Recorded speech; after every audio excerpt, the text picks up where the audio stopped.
ஒரகடம்ல 30 அடி ரோட் மேலே ப்ராப்பர்ட்டி பார்த்துட்டு இருக்கீங்களா? இந்த வீடியோ உங்களுக்கு ஒரு நல்ல ஆப்ஷனாக இருக்கும். இப்போ பார்க்குற இந்த ப்ராப்பர்ட்டி எக்ஸாக்டாக நம்ம ஐபிசி சர்ச்சுக்கு பேக் சைட்லேயே அவைலபிலிட்டி இருக்குது. ட்ரைனேஜ் கனெக்ஷனோட அவைலபிள் ஒரு சவுத் ஃபேசிங் ப்ராப்பர்ட்டி 20க்கு 45 இந்த சைஸில் அவைலபிலிட்டி இருக்குது. இதில் மொத்தம் land area 900 square feet land area availability இருக்குது. ரேட்டு 49 லட்ச ரூபா கோட் பண்ணியிருக்காங்க. இந்த லொக்கேஷன்லேருந்து உங்களுக்கு நியர்பை டிஸ்டன்ஸில் ஒரகடம் பஸ் ஸ்டாப் ஒரு வாக்கபிள் டிஸ்டன்ஸ்லேயே அவைலபிலிட்டி இருக்குது. இங்கேருந்து நீங்கள் சரௌண்டிங்லேயே சிபிஎஸ்சி அண்ட் மெட்ரிகுலேஷன் ஸ்கூல்ஸ் எல்லாமே ரொம்ப க்ளோஸர் டிஸ்டன்ஸில் அவைலபிள். இப்போ பார்த்துட்டு இருக்க இதில் ஃபர்ஸ்ட் பிளாட் மட்டும் தான் 20க்கு 45 இந்த சைஸில் அவைலபிள் இருக்கு.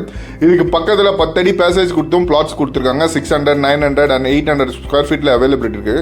இந்த ப்ராப்பர்ட்டி நீங்கள் பேங்க் லோன் மூலிமா வாங்கணும்னு எதிர்பார்த்தீங்கன்னா நம்ம எண்ட்லேருந்தே உங்களுக்கு பேங்க் லோனை பொறுத்த வரைக்கும் 70 to 80% வரையும் பேங்க் லோன் எல்லாமே அரேஞ்ச்மெண்ட் பண்ணி தரலாம். இந்த லொக்கேஷனில் நீங்கள் வீடு கட்டிட்டு வரணும்னு எதிர்பார்த்தீங்கன்னா நம்ம கன்ஸ்ட்ரக்ஷன் டீம்லேருந்தே உங்களுக்கு வித்தின் ஒரு 4 to 6 மந்த்ஸில் நீங்கள் எதிர்பார்க்குற வீடு கட்டித்தர முடியும். அம்பத்தூர் ஒரகடம் சர்க்கிளில் ப்ராப்பர்ட்டி பார்த்துட்டு இருக்கீங்கன்னு நினச்சிங்கன்னா ஸ்க்ரீனில் தெரியிற நம்பருக்கு கால் பண்ணுங்கள். நம்ம டீம்லேருந்தே உங்களுக்கு ஒரு நல்ல ப்ராப்பர்ட்டியாக சஜஷன் பண்ணி தரலாம். வீடியோ உங்களுக்கு இன்ஃபர்மேட்டிவாக இருந்தால் மறக்காமல் நம்ம பேஜை ஃபாலோ பண்ணிங்க. நம்ம பேஜில் உங்களுக்கு லேண்டு, வில்லா அண்ட் ஃபார்ம் லேண்டும் பண்ணிகிட்டு இருக்கோம்.